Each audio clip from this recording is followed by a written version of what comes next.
back to Joshua Lindberg Music. My name is Josh and I'm super excited you are here.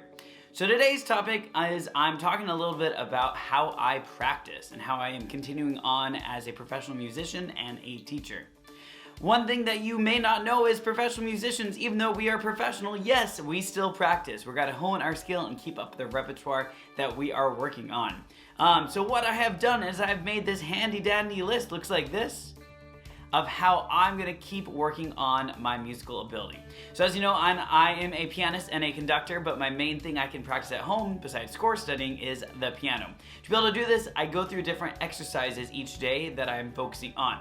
When I was in college, I created this list and I used it as I was in the practice room, and now that I'm a teacher and an active musician, it's a little harder to find time to actually sit down and practice, but I still need to do it, and that's why I have this list to help me out. So as you see on the top of the list, I have sight reading. Sight reading is fantastic because it pushes your brain to connect with the music and also use what you've played in the past. When I'm sight reading, I'm making sure that I'm following along with the key signature, with the rhythms, what's going on.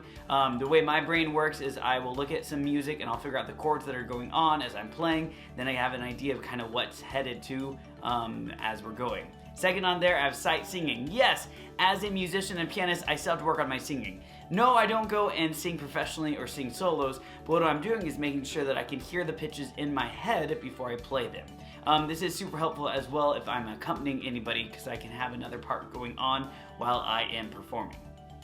What you heard from the very beginning was just a little bit of the G major scale and some G major chords. One thing we work on as musicians as well is our technique. So these are the scales, like I said, arpeggios, any sort of thing that you will be playing throughout your music. I once had a teacher who told me once you learn all your scales, any song you play, it's gonna be in one of those keys. So you're kind of tuning yourself to whatever it is. So if I'm playing a song that's in the key of G major, if I play the G major scale, most of the notes that I'm playing in the song are gonna be there. Obviously there's chromatic notes and accidentals that happen, but there's kind of a fun reason and following through of why I do the technique I do. One other thing I practice is my accompaniment. As a pianist, I am called often to accompany both singers and instrumentalists. A lot of the time I'll go back and play old accompaniment or other songs that I've already accompanied someone on and then it's ready to go.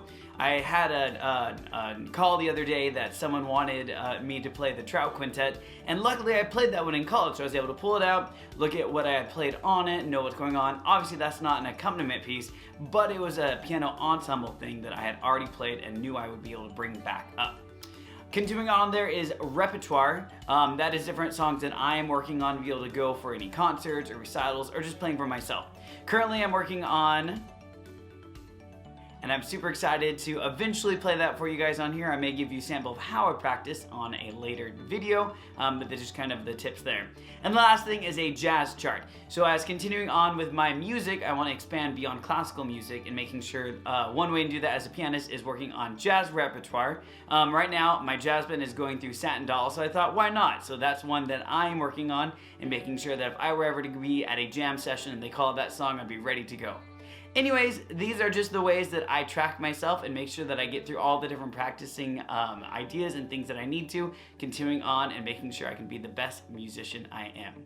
Thank you so much for watching. If you can, like and subscribe, and remember you can follow me on Instagram at Dr. Josh Lindberg. Make sure you share this with all your friends, and I'll see you on the next one. Thank you. Bye.